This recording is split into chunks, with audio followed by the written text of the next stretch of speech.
Bien, ¿qué tal? Vamos a continuar con el desarrollo de esta clase, introducción de la NOTRO. Habíamos llegado en el video anterior a un punto que me parece que requiere un poco más de desarrollo, que no llegamos a hacer.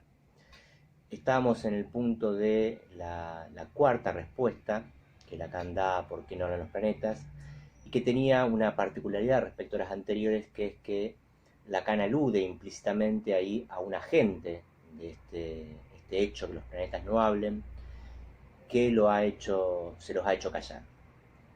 Podríamos decir que respecto de quién los ha hecho callar, la respuesta Lacan la lleva por el lado de la ciencia galileana, esa que hemos intentado aproximarnos y conocer un poco más con los textos de Coiré, pero también la física newtoniana que viene después y que lleva un poco más al extremo aún lo que había sido la física de Galileo. Lo interesante es la manera en que Lacan plantea cómo es que la ciencia moderna ha callado a los planetas, porque es una función que él atribuye al lenguaje. El lenguaje de la ciencia, el lenguaje de la física moderna, como hemos visto con los textos de Coiré, es un lenguaje bien hecho, es una pura sintaxis, va a decir también Lacan, es decir, un lenguaje que prescinde de la semántica, prescinde del sentido, y que ha tenido como consecuencias, desde el momento en que la física dirigió su abordaje simbólico acerca de los astros, de los fenómenos celestes, hay toda una quita de las cualidades sensibles, ¿sí? Al ser una física cuyo espacio ya no es el espacio de la naturaleza, el espacio corriente, sino un espacio geométrico, hay toda una quita de las cualidades sensibles que el lenguaje de la ciencia hace con sus objetos. Esto lo percibimos, ¿sí? Ya no se refiere al espacio, por ejemplo, en términos de cualidades como grande, chico, oscuro, luminoso, ¿sí? Sino que van a ser tantos metros cuadrados, ¿sí?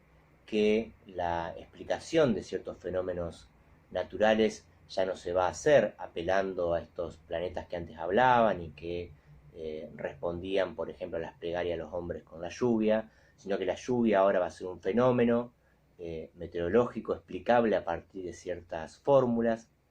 Es decir, de diferentes maneras Lacan nos da a entender que una vez que algo entra en el lenguaje de la ciencia, entra en el campo de la ciencia, no va a hablar más, ¿sí?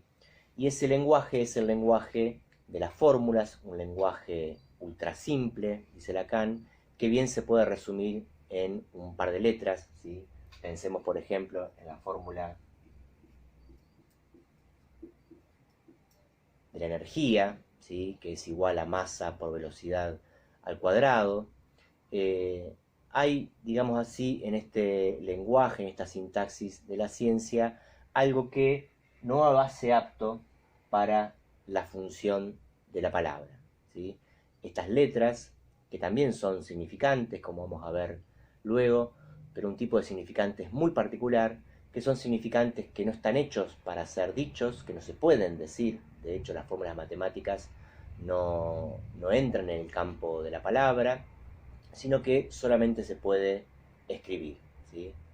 Si cualquiera de nosotros presencia una demostración matemática, van a ver que todo el argumento de la explicación, la resolución a los problemas de la matemática, se resuelven a partir de la escritura, y de la escritura con esta característica, en este lenguaje puramente sintáctico. Es en ese momento preciso de la historia, cuando los planetas son inscriptos en este lenguaje y todos los fenómenos que tienen que ver tanto con lo celeste como lo terrestre empiezan a ser explicados a partir de las fórmulas matemáticas, de las fórmulas de la física, es que los planetas no hablan más.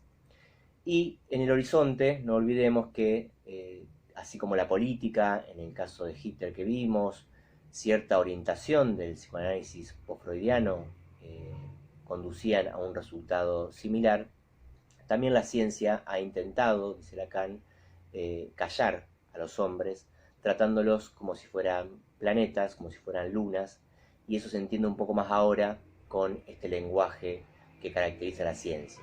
Cada vez que el hombre, que el ser hablante, es abordado por la ciencia moderna, pensemos por ejemplo en una disciplina que deriva de la ciencia, como son las ciencias médicas, cada vez que se trata a los hombres como planetas, se explican la causalidad de su sufrimiento, la causalidad de su padecer, a partir de una fórmula que hace que el paciente, en este caso, no hable más, o no sea preciso que hable más, o que ponga en juego la función de la palabra, porque ya todo está explicado por este lenguaje de la ciencia.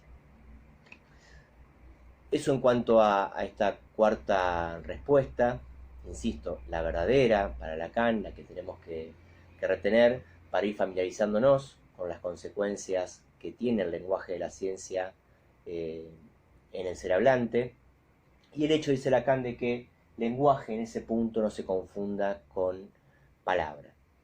Hay un texto de Lacan al que yo he hecho alguna alusión en algún momento, que se considera inaugural también de su enseñanza, posterior a la conferencia del 53, que es Función y Campo de la Palabra y del Lenguaje, donde Lacan muestra de qué manera es posible distinguir el campo del lenguaje de la función de la palabra.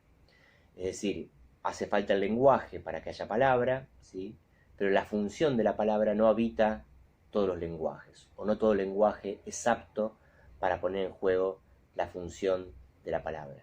En este caso, el lenguaje de la ciencia, vamos a volver sobre eso muchas veces, es un lenguaje que no admite la función de la palabra, y en la medida en que no admite la función de la palabra, que no se habla, no es posible tampoco que tenga lugar la emergencia del sujeto del inconsciente, como hemos dicho en otra oportunidad. ¿Cómo es que Lacan pasa de esta pregunta por los planetas a esta otra pregunta, que es ¿por qué hablamos? Si prestamos atención, si nos detenemos en las cuatro respuestas, ¿sí? Podríamos decir del lado del hombre, del lado del ser hablante, hablamos porque sí tenemos nada que decir,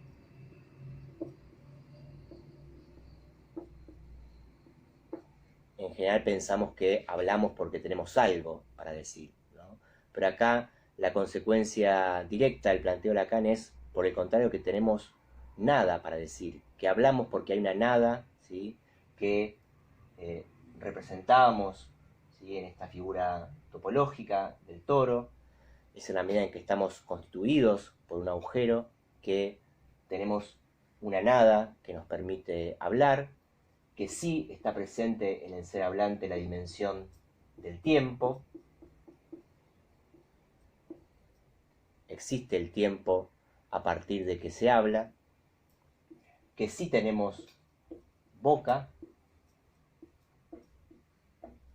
no solo el orificio bucal para hablar, sino la boca en el sentido del agujero, de esta misma iancia que decíamos recién, y si hablamos es porque todavía, a pesar de todo, no se los ha hecho callar, ¿sí? Ni la política, ni los posfreudianos con su mala lectura de Freud, ni la ciencia han logrado todavía que dejemos de hablar.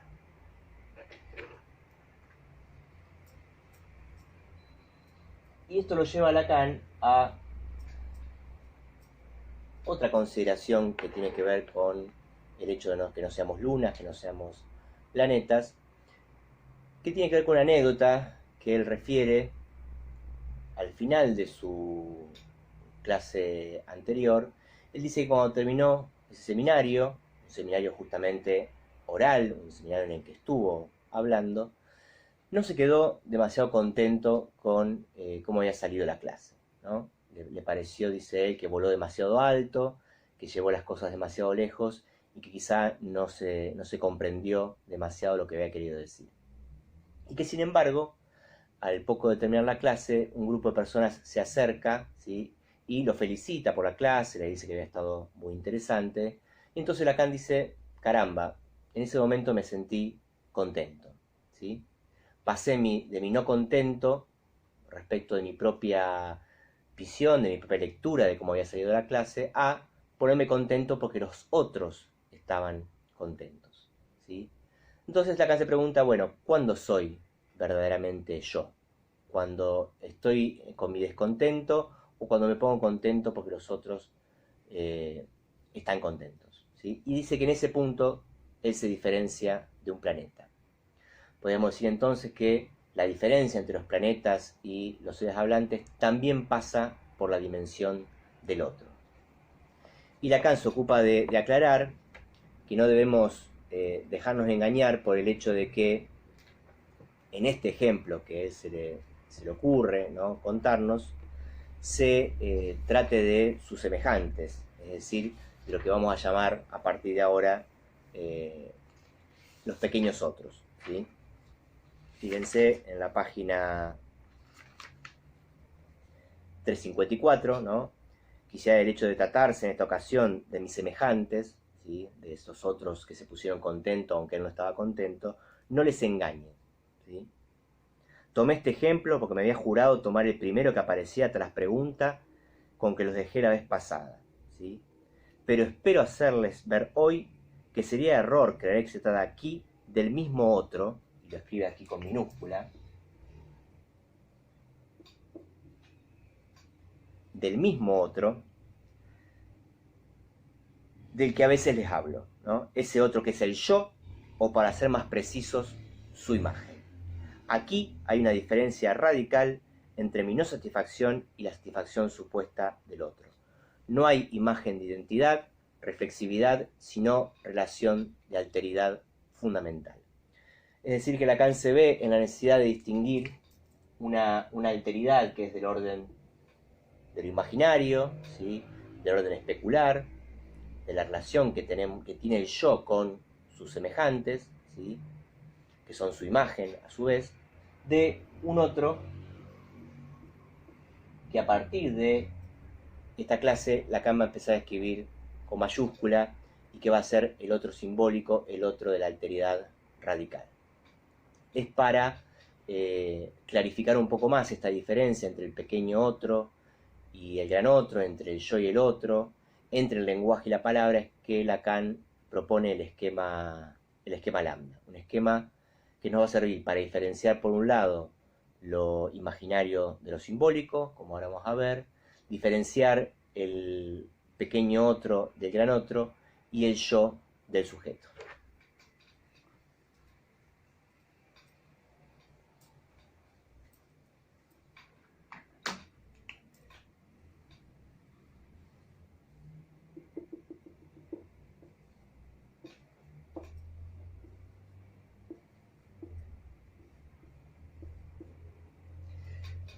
Este es el esquema que Lacan presenta en la clase, ¿sí? Como todos los esquemas, lo vimos también cuando trabajamos el esquema óptico, lo importante es que ustedes puedan identificar en estas diferentes presentaciones que Lacan va haciendo de la estructura.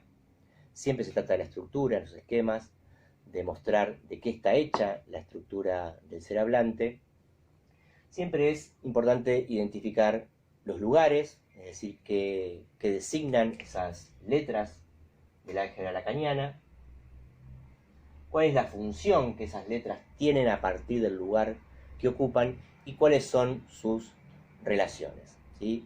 Este es un esquema en el que vemos, por un lado, la diferencia entre lo imaginario y lo simbólico a partir de dos vectores, un vector que Lacan llama de la relación imaginaria, ¿sí?, que es como una versión, ¿sí?, comprimida, ¿sí?, apretada de lo que habíamos visto con más detalle en el esquema óptico, ¿sí?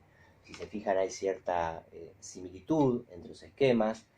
También se trata de 4 lugares, las letras son más o menos las mismas y es como una disposición diferente, ¿sí?, de lo que era el espejo plano en el esquema óptico y lo que resultaba de la relación imaginaria entre A y A' en el esquema óptico, ¿sí?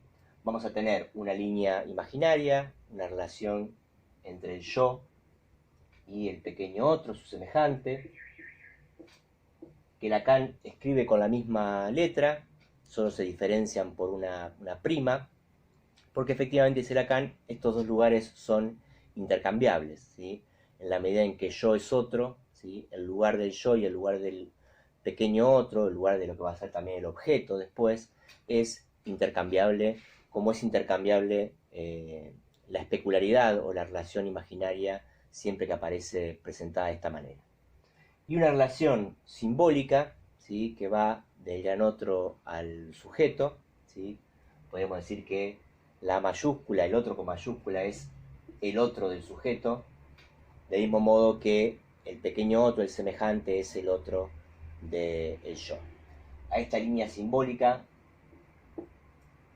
o sobre esta línea simbólica, Lacan escribe el inconsciente, ¿sí? Y en el cruce de ambas, ¿sí? Este es un esquema donde es muy importante darse cuenta que Lacan, si bien diferencia lo simbólico y lo imaginario, no los separa, ¿sí? Podría haber hecho tranquilamente dos líneas paralelas, una para lo imaginario, otra para lo simbólico, pero también está mostrando que si bien lo imaginario y lo simbólico se distinguen, al mismo tiempo se articulan, ¿sí? Y el punto de esa articulación, el cruce entre la línea imaginaria y la línea simbólica, es lo que Lacan va a llamar el muro del lenguaje. Hay algo del lenguaje para Lacan que hace de muro, ¿sí? Que no permite que surja la verdadera palabra, ¿sí? Una palabra que Lacan va a llamar como palabra plena, va a hacer la distinción entre palabras plenas y palabras vacías, distinción que va a ser muy importante luego cuando trabajemos la formación del inconsciente, porque un chiste, un lapsus, un olvido incluso, un sueño, conciernen a esta función de la palabra que Lacan llama palabra plena, ¿sí? Mientras que la palabra vacía, la palabra que usamos cotidianamente para hablar, mucho más propia de la relación imaginaria, del bla bla, dice Lacan, esa es una palabra vacía, ¿sí? Hay algo en el muro del lenguaje, hay algo en el lenguaje que impide, ¿sí?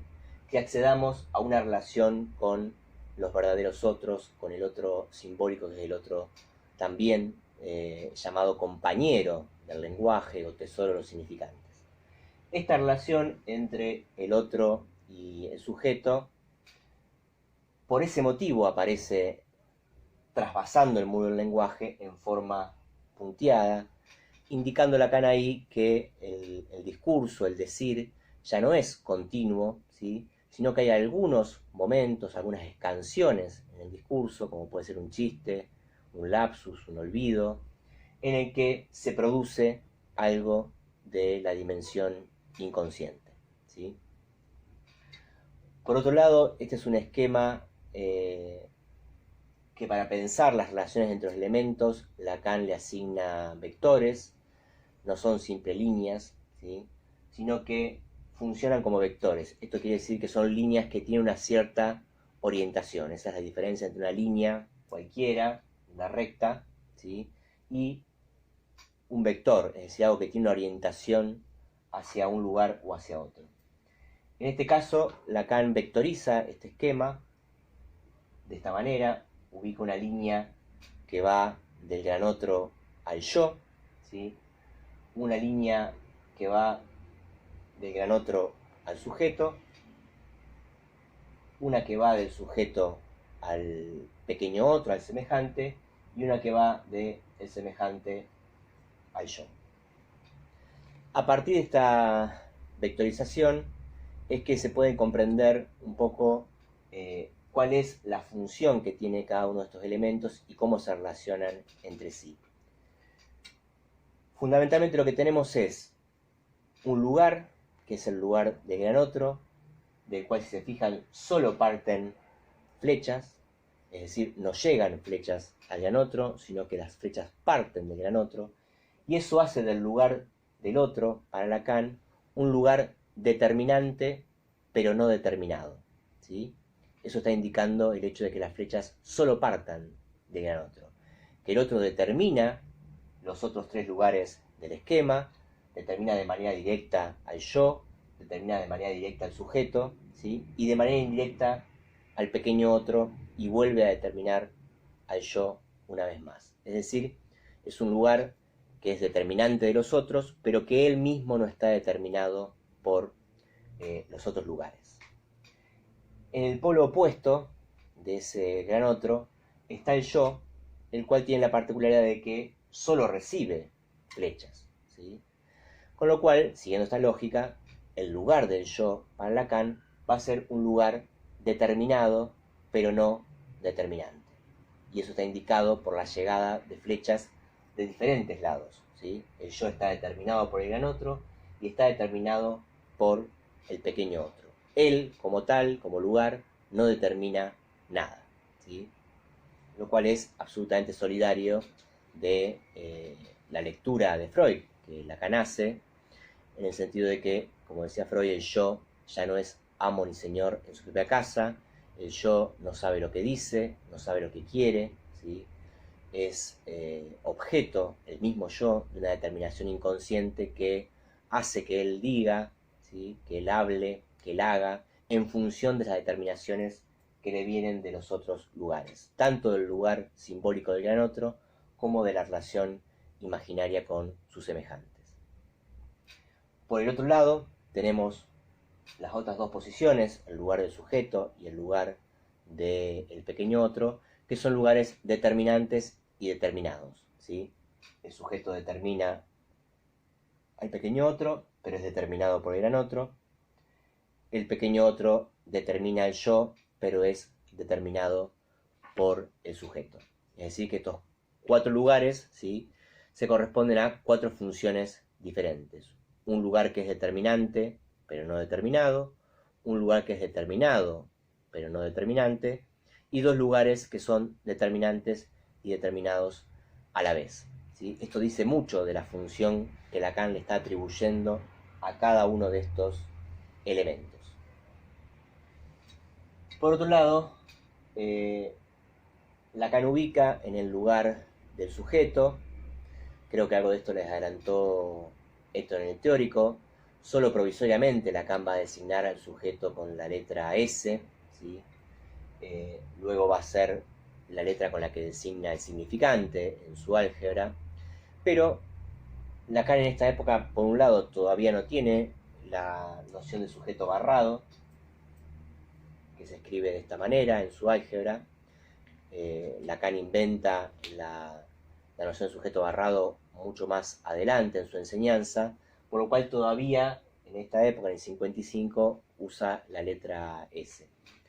Pero además de no contar con el concepto de sujeto barrado, de sujeto dividido, este sujeto está sin la barra, podríamos decir, porque es un sujeto mítico, es un sujeto indeterminado. No es todavía el sujeto afectado por el significante, ¿sí? Por eso Lacan ubica en el paréntesis el es, el término alemán es, que en Freud designa el ello, ¿sí? Es el sujeto que todavía está por venir, ¿sí? Que todavía está por advenir según la fórmula freudiana de Boesbar, Sorich, Verden, que Lacan se ocupó de traducir como allí donde ello era, el sujeto debe advenir. Este sujeto que dice Lacan es el sujeto analítico, el sujeto en su abertura, es todavía un sujeto mítico, un sujeto que está por advenir, ¿sí? Cuando advenga entre los significantes, ¿sí? La relación entre el sujeto y el significante todavía no la hemos desarrollado, probablemente esto se entienda un poco más cuando veamos de qué manera Lacan define al significante y de qué manera define al sujeto, y cómo esas dos definiciones son en realidad una sola y la misma, ¿sí? Solo para irlo presentando, Lacan dice que un significante es lo que representa a un sujeto para otro significante, o lo que es lo mismo, un sujeto es aquello que es representado por un significante para otro. Es decir, que cuando el sujeto advenga entre los significantes, es decir, advenga ya dividido, ¿sí?, entre un significante que lo representa y otro significante para el cual el sujeto es representado, ya lo va a hacer con la barra, ¿sí? Y lo va a hacer en el campo del otro, ¿sí? Con lo cual, el sujeto barrado del álgebra correspondería en sentido estricto inscribirlo de este lado y no arriba a la izquierda, donde en realidad está el sujeto mítico, el sujeto que todavía no ha entrado en el campo del lenguaje, que todavía no ha emergido en la función de la palabra, para decirlo con más precisión, ¿sí? De todos modos, nos sirve que Lacan ubique del lado del sujeto el ello freudiano, porque hace a la relación inconsciente que hay entre el otro y el sujeto. Bien, tengamos en cuenta que esta es una primera presentación, que este esquema está a los fines de diferenciar estos 4 lugares: el gran otro, el pequeño otro, el sujeto, el yo, la palabra y el lenguaje. Solo cuando hay una función de la palabra plena es que se va a trasvasar el muro del lenguaje y algo va a ocurrir entre el sujeto y el otro, pero que solo va a haber emergencia del sujeto entre los significantes cuando Lacan empiece a teorizar y a plantear el sujeto como barrado, como dividido, cuestión que tendremos que ver más adelante de qué manera lo hace, ¿sí? Bien, esto es todo por ahora respecto de la clase Introducción al Otro. Hay muchas cosas más para desarrollar. Espero que tengamos ocasión de hacerlo en la consulta. Me parece que con estos 3 videos está planteado lo esencial. Damos por cerrada la unidad 2. Hemos trabajado todos los textos que componen esa unidad, salvo la ficha del profesor Héctor Franch, que es una relectura de la conferencia del 53. Esa entiendo que pueden leerla o pueden trabajarla con Héctor en el espacio de los teóricos, pero el resto de la bibliografía propuesta se podría decir así que la hemos recorrido con mayor o menor detenimiento. A partir de la semana que viene, el próximo video, ya voy a estar subiendo aquellos videos que tienen que ver con la unidad 3, que se centra en la otra cara, podríamos decir así, de la ciencia moderna. Ya vimos la cara de la física, vamos a empezar a ver la cara de la revolución cartesiana, ¿sí? Para lo cual les sugiero que vayan leyendo tanto las meditaciones metafísicas de Descartes como los 2 textos que están propuestos como lecturas de Descartes, lecturas de las meditaciones, que son el texto de Coiré, Entrevistas sobre Descartes, y un texto de Gilson que se llama El matematicismo cartesiano. En torno a las meditaciones y a esos 2 trabajos de lectura que hacen tanto Coiré como Gilson sobre Descartes, vamos a iniciar el recorrido de la unidad 3. Espero que les haya servido. Cualquier duda, cualquier dificultad que les presente la lectura de este texto o el video, recuerden que los martes a las 11 nos seguimos encontrando para las consultas. Les mando un saludo afectuoso y espero que anden bien.